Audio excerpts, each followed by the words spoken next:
Hey guys, I'm Zachary Gray, and this is the lesser siren.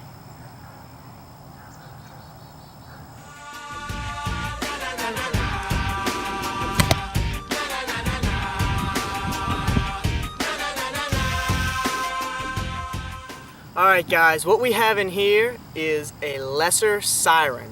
Now this is a species of salamander that in Louisiana is extremely hard to find.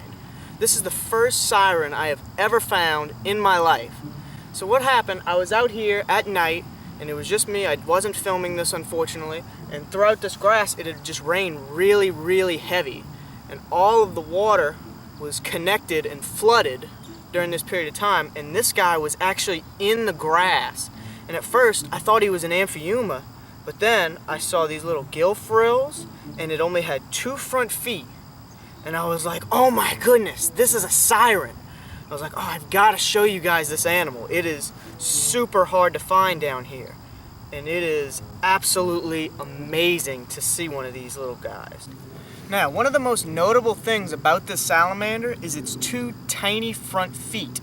They actually have 2 small front feet, but they do not have back legs. Amphiumas are another type of aquatic salamander that looks very similar to this, and they have little front and back feet.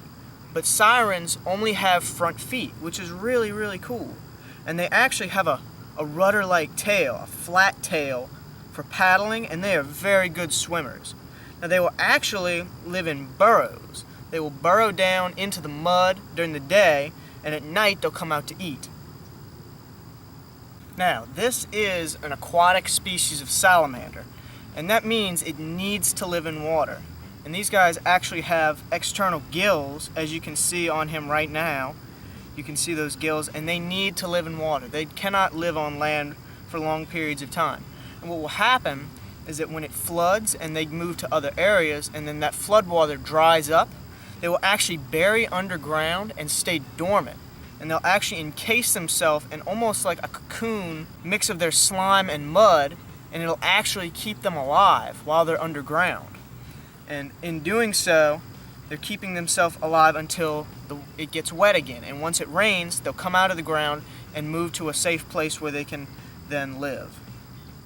Now, one of the reasons it was a big deal for me to find a siren is because most of the sirens in this area have actually been killed off. And you see, when a hurricane hits here, a lot of salt water gets flooded into the area. And these guys have very sensitive gills, and salt water kills them instantly. They cannot handle salt water in their gills and they die.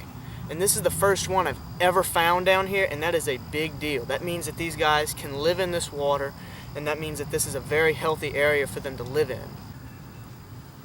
Now, sirens actually look really similar to something called an Amphiuma, and I did a video on that a while back, but a couple of differences you'll notice right off the back is sirens have this more greenish color with lots of little dots all over them.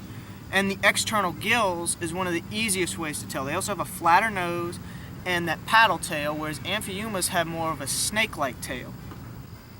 You can see all that yellow and all these little black spots on him. Man, he is really cool.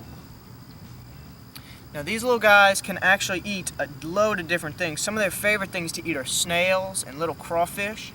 That's some of their favorite things, but they'll eat pretty much anything that they can get a hold of, including smaller sirens. They will actually be cannibalistic in some cases.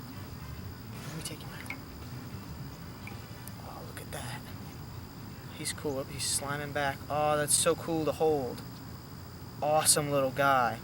Oh, that's really cool. Now they actually have a lot of predators, these sirens, and birds will eat them. Other sirens will actually eat other sirens. Mud snakes will eat sirens and Amphiumas. That is some of the very few things that they eat, as well as large fish like bass and catfish will eat these little guys if they're not careful. But most of the time these guys will only come out at night to avoid that. Oh, he's so slimy, and that slime actually protects his skin. They're a very sensitive animal, and they need very special conditions. Definitely need to have my hands wet while I'm holding them all the time, whereas not to hurt them. They have a very thin layer of very sensitive skin. Now these guys would be considered an indicator species, which means that they indicate how well the environment is in that area, how clean the water is. These guys need to live in clean water that doesn't have any chemicals or any kind of salt in it, because their gills are very, very sensitive. They can't live in water that has any kind of chemicals or salt in it. It'll kill them dead. Now, something that's really, really unique about sirens is that they actually vocalize. This is something that is not with all salamanders. They will actually make little noises. They actually will make a kind of a barking sound when you grab them, like a mat, mat. And they will make chirping sounds when they come up to another siren. And that's really, really amazing. No other salamander vocalizes like a siren. It's really cool, and that's very, very unique to sirens. So guys, before this video ends, I wanted to tell y'all this is the last video of 2017. I'm actually not going to be posting a video next week because I'm going to be spending this week for Christmas with friends and family. So I'm sure you guys will understand that.